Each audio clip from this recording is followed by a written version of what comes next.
Welcome to the financial statement analysis presentation of Group 8, where we'll be looking at 3 brands in the liquor industry and determining the best one for investment. As you can see from the overview, we're going to be looking at the liquor industry profile, brand profiles, going into the analysis, and then finally arriving at our conclusion and recommendation. When we look at the liquor industry, we can see that 2014 trends have shown that whiskey is outperforming other liquors, craft beers and imports are growing, specifically Mexican imports, and domestic sales are down. Domestic table wine sales are increasing, specifically sparkling wines that are growing the fastest. We can expect a lot of craft beer interest, whiskey and craft whiskey interest, as well as locally sourced beverages. And finally, looking at risks, there's possibility of impact from microbrewery sales and local craft distilleries.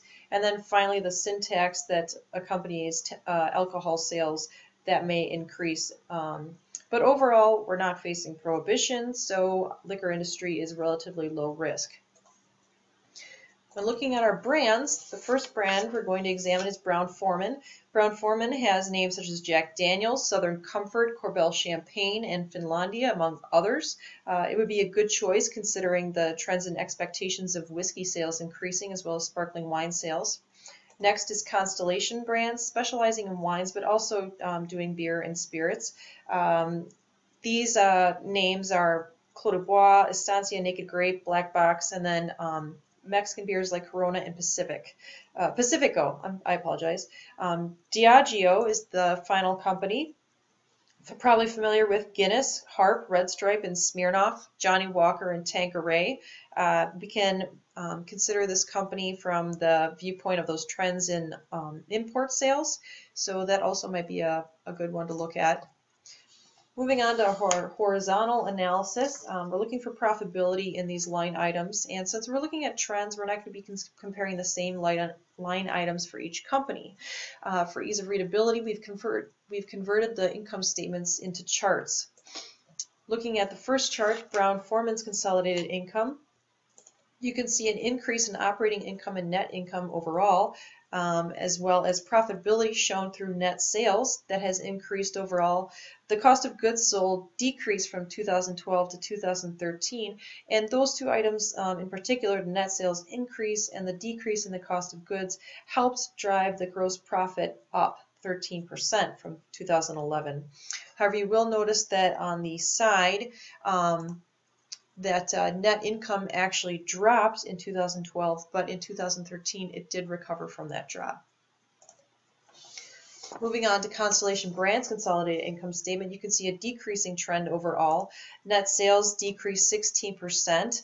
Gross profit is down 7% from 2011, and net income is it's decreased 30%, so you can't even see any data there. This may make sense given the dismal look of wine sales within the industry. And moving on to Diageo's consolidated income, you can see that net sales, and gross profit all increased. Operating profit increased 41%, and profit for the year increased 37.7%. Profit for equity and shareholders, that went up 39.50%, so very promising looking investment there. Moving on to our vertical analysis, we can be looking at the line items as percent of the net sales on the income statements and percent of assets on the balance sheet. For Brown-Forman's comparative income statement, you can see that there's a steady year-over-year improvement. In particular, you can see increases in the net income respectively, but other than that, there isn't too many other changes in these categories. So I'm going to move on to their balance sheet. In the assets, you can see that there was a drop in cash in 2013. Other than that, there really aren't any noticeable trends, but we can see that drop in cash show up in the liabilities sheet because you can see that long-term liabilities and long-term debt both increased. As a matter of fact, long-term debt almost doubled in 2013. They may have invested in a new technology or new facilities. For Constellation Brands income statement, you can see that there's a major change right here. That has actually defined the last 3 years for Constellation Brands. This has actually nearly tripled net income, and there's a significant spike in sales in 2014. Notice that 2014 sales data was not captured in our horizontal analysis, so even though there's a giant spike here, we didn't see that before. We'll have to take that into consideration when making an investment decision. The assets for Constellation Brands have shown a large jump in goodwill in 2014, as well as intangible assets doubling. They're carrying less inventory, so this is kind of interesting, maybe because wine sales are down, which seems to be the trend. Looking at their liabilities, you can see that the long-term debt and other expenses jumped in 2014. So that's to note as well. Diageo's income statement is similar to Brown-Forman because they're showing a steady growth in sales. But other than that, there really are no notable trends. Moving on to their balance sheet, you can see that for assets, there's really no huge change. Other than that, total assets have increased, but there really are no other noticeable trends.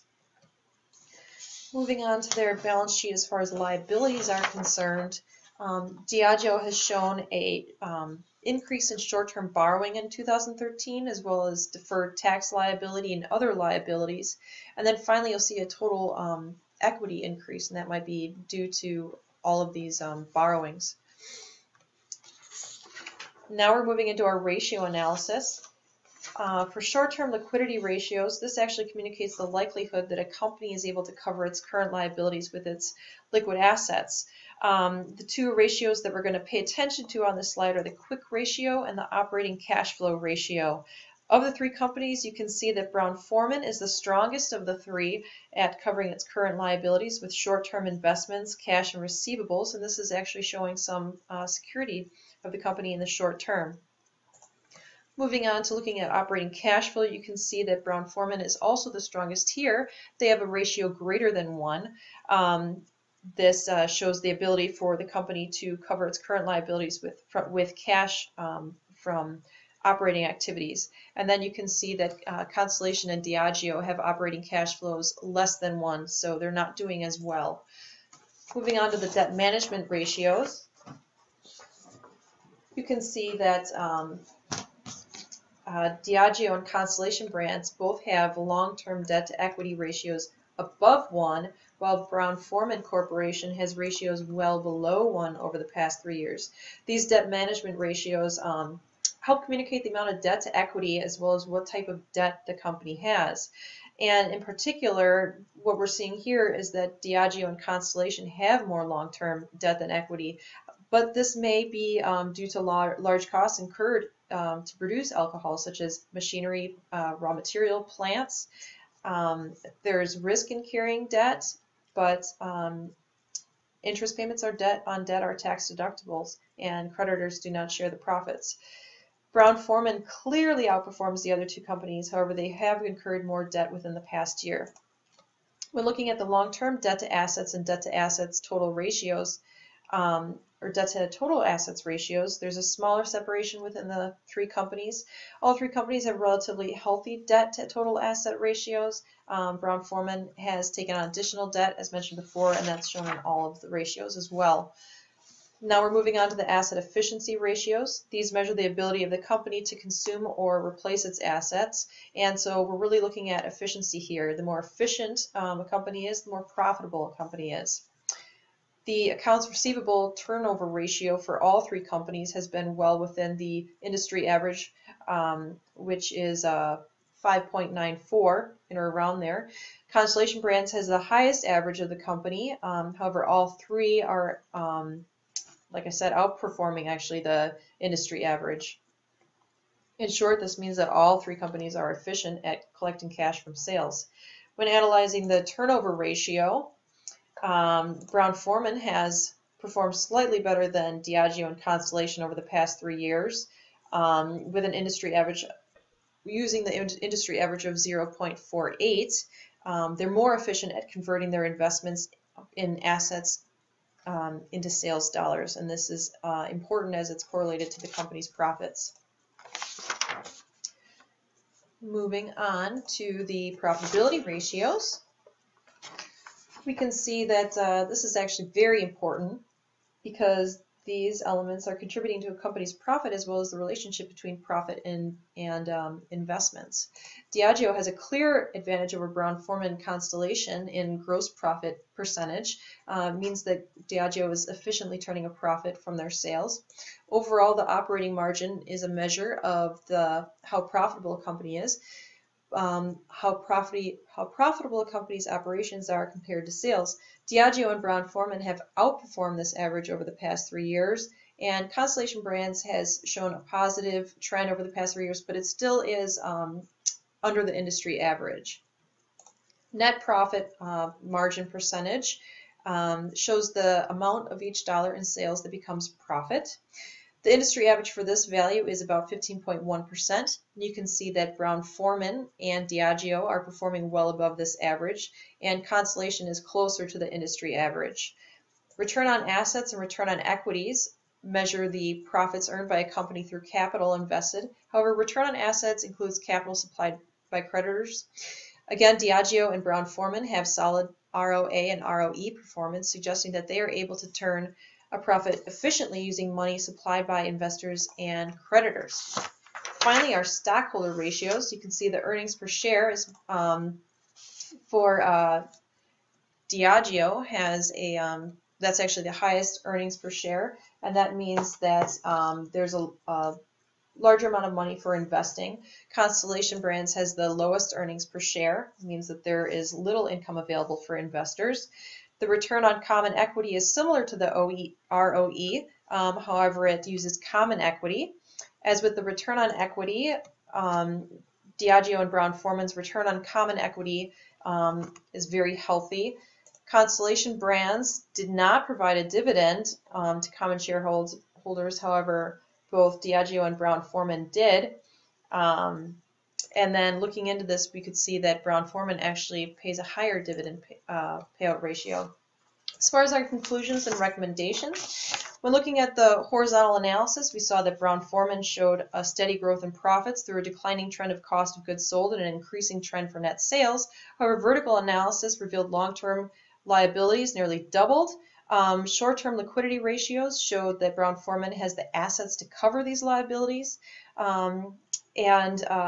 The dividend payout ratio shows that it returns more profits to shareholders.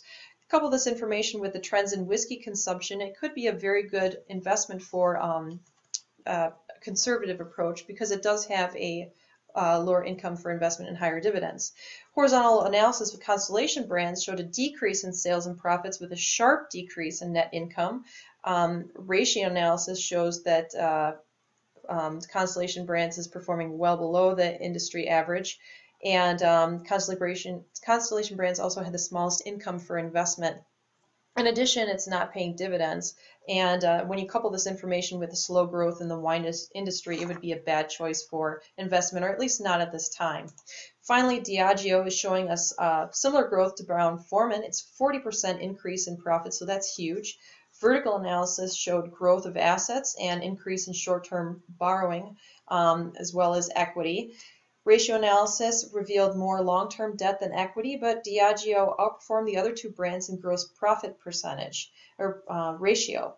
Finally, the stockholder ratios show that Diageo had the highest EPS ratio, indicating that there is more income for investors. And when you couple this information with trends in the imported beers and whiskeys and those items going up, you can see that Diageo would also be a good investment and possibly higher risk option. You could invest more money, but there would be a lower dividend payout. And that is our conclusion to go with either Brown-Forman or Diageo. Thank you for staying tuned with this presentation, and we appreciate your time.